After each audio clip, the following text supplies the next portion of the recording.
Olá, voltando então aí para a nossa segunda aula desse segundo bimestre, vamos continuar nosso aprendizado aí de filosofia.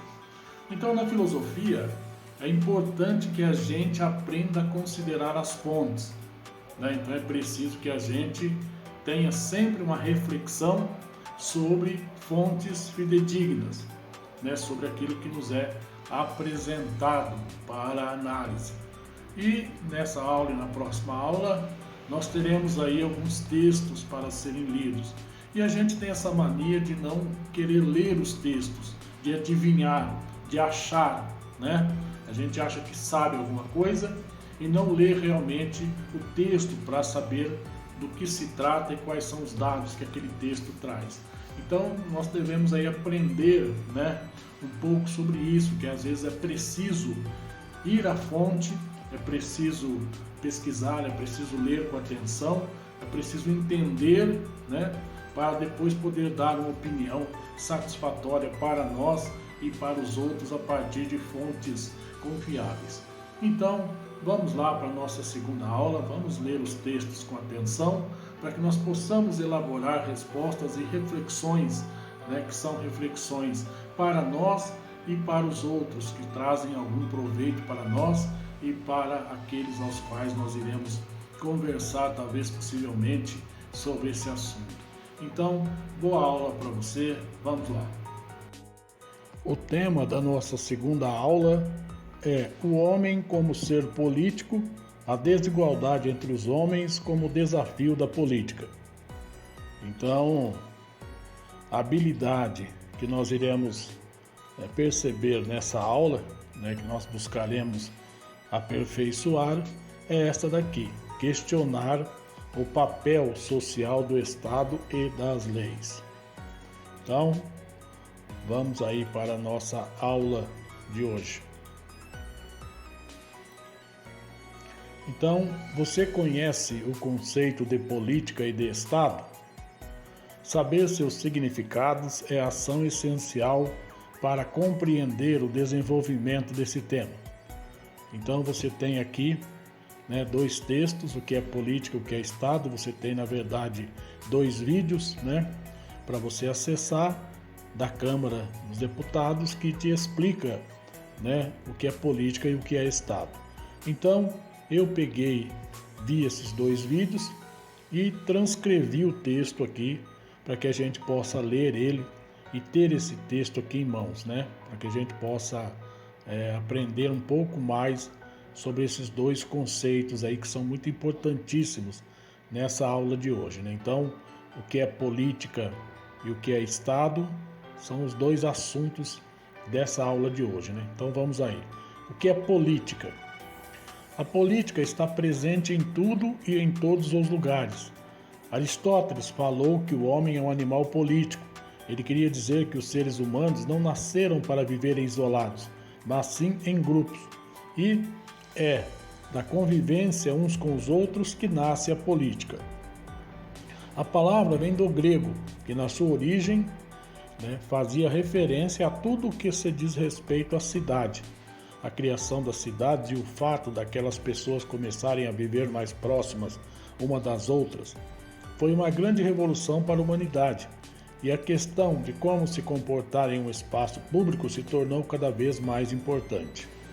Foi ainda com os gregos que, no próprio pensamento de Aristóteles, que o termo política começou a adquirir o sentido de arte do governo, ou seja, como as questões da cidade e do espaço público deveriam ser tratadas. Nos nossos dias, quando ouvimos a palavra política, pensamos quase que imediatamente no Estado ou em assuntos relacionados ao Estado.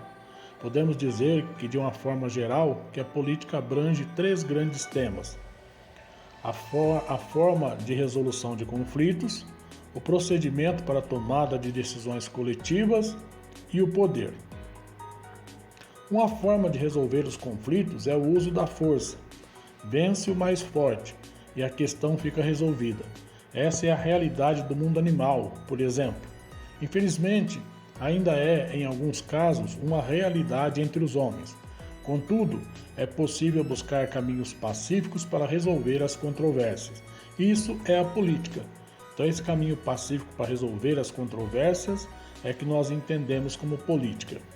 Alguém pode perguntar, mas por que os mais fortes concordaram com isso no passado, se estavam abrindo mão do seu poder? Porque os mais fortes têm que estar sempre prontos a confirmar sua força, e isso era desgastante. Com o tempo, sempre aparecia alguém mais forte, e isso foi um dos motivos para que os homens buscassem respostas diferentes para os seus problemas de convivência. Os conflitos passaram então a serem superados por decisões tomadas pelos grupos de alguma forma. Decisões por unanimidade, por exemplo, em que todos os membros de um grupo têm que estar de acordo, foram comuns em muitos povos. Também houve a prática de consultar forças sobrenaturais, como os oráculos e os deuses, mas a unanimidade é algo difícil de alcançar, mesmo em grupos pequenos, e nem sempre os oráculos e deuses respondiam às questões de forma clara e direta. A necessidade de tomar decisões se punha, e foram surgindo outros métodos de tomada de decisões com base na maioria. As formas como os grupos se organizam para tomar as decisões que vão afetar a todos é um dos objetivos de atenção da política. Com o passar dos séculos, os grupos foram ficando maiores, tornaram-se povos, impérios, nações. Era preciso que existissem pessoas tomando decisões em tempo integral, uma vez que era inviável manter o grupo reunido o tempo todo. Quem seriam essas pessoas e como elas seriam escolhidas? Enfim, quem teria o direito de exercer o poder sobre os outros? Esse é o terceiro grande tema da política. Como vimos, política está diretamente relacionada à convivência. Como conviver juntos, como resolver os conflitos e as diferenças de opinião, como lidamos com a necessidade de tomar decisões para o grupo e quais os métodos que usamos para tanto, como são escolhidas as pessoas que vão tomar as decisões e quais são elas. As respostas a essas perguntas variam de sociedade para sociedade e também mudam com o passar do tempo. O conjunto dessas respostas, ou seja, o modo como a sociedade se organiza politicamente, é que vai definir a história, o presente e o futuro dos povos. Então, nós temos aí um pouco do que é a política. Vamos agora para o que é o Estado. Então, os seres humanos vivem em grupos e, portanto, precisam se relacionar, resolver conflitos, tomar decisões, ou seja, fazer política. Também já falamos sobre as formas de organizações políticas dos grupos. No vídeo, o que é democracia. Vimos que há sempre alguém que fica responsável permanentemente por tomar decisões que valem para todos. São as pessoas que exercem o poder com aval dos cidadãos para facilitar a vida em sociedade. E foi assim que começou a surgir o Estado, tema deste vídeo. Ele é resultado das necessidades de se encontrar uma forma de organizar a combinação das vontades de cada um com a vontade do grupo. Ou seja, o Estado existe para organizar o mundo da política. E o que isso quer dizer? Que a política é anterior ao Estado e que por isso ele só existe por causa dela. Então, ou seja, o Estado só existe porque o homem é um ser político, né? Para poder exercer este papel de mediador entre o individual e o coletivo, o Estado precisa então ser soberano, ter o poder maior, a última palavra. Só assim ele tem condições de garantir um equilíbrio entre vontade e o direito de cada indivíduo e a vontade e direito de todos. Sendo um poder acima de todos os outros poderes, o Estado tem o dever de garantir a ordem necessária para a segurança e a tranquilidade dos cidadãos. Foi por isso que o importante pensador político Thomas Hobbes disse que o Estado é um poder soberano. Podemos dizer que ele é o produto de um povo que habita um determinado lugar e que define o conjunto de regras para a sua convivência. Para que exista o Estado, é preciso então uma unidade de comando, onde ele é o poder soberano. Então, o Estado ele deve ser um poder soberano, ele deve estar acima de tudo e de todos. Uma territorialidade ou o lugar onde ele acontece. e ainda um grupo de pessoas que assumem o compromisso de respeitar normas válidas para todos, como as instituições e as leis que conhecemos. Agora, é importante não confundir Estado com governo, porque o governo é constituído pelas pessoas que ocupam por um tempo as posições e os cargos do Estado.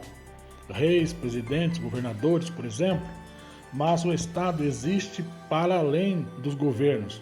Os governantes entram e saem, mas o Estado permanece sempre. Os governantes, aqueles que tomam as decisões pelo grupo, passaram a ser conhecidos como políticos, porque se ocupam da arte do governo, como dizia Aristóteles. De algum modo, todo governante se relaciona e presta contas à sociedade que governa, porque ele está justamente inserido em um Estado que incorpora as regras pelas quais se pode governar. Além dos governantes, que são os políticos, o Estado desenvolveu uma estrutura para viabilizar as várias necessidades coletivas da sociedade, e essa estrutura recebe o nome genérico de burocracia, e será tema dos próximos vídeos. As pessoas que atuam na burocracia do Estado são os servidores públicos. Resumindo tudo, o Estado é uma comunidade de pessoas que se organiza politicamente em um território definido com leis válidas para todos os membros do grupo. A direção do Estado está nas mãos dos governantes e o funcionamento do Estado se dá por meio dos órgãos e instituições públicas. Então, a partir dessas transcrições aí, dá para você perceber um pouco o que é o Estado e o que é a política. É claro que você deve ver aqui as animações, os vídeos, que você pode ter uma visão um pouco melhor de como funciona aí, essas duas instituições. Então, você pode perceber a política e você pode perceber o Estado. Então, qual é o papel social do Estado e das leis? Você já parou para pensar nas leis? Por que elas são importantes? Na sua opinião, como podemos melhorar a nossa relação com elas?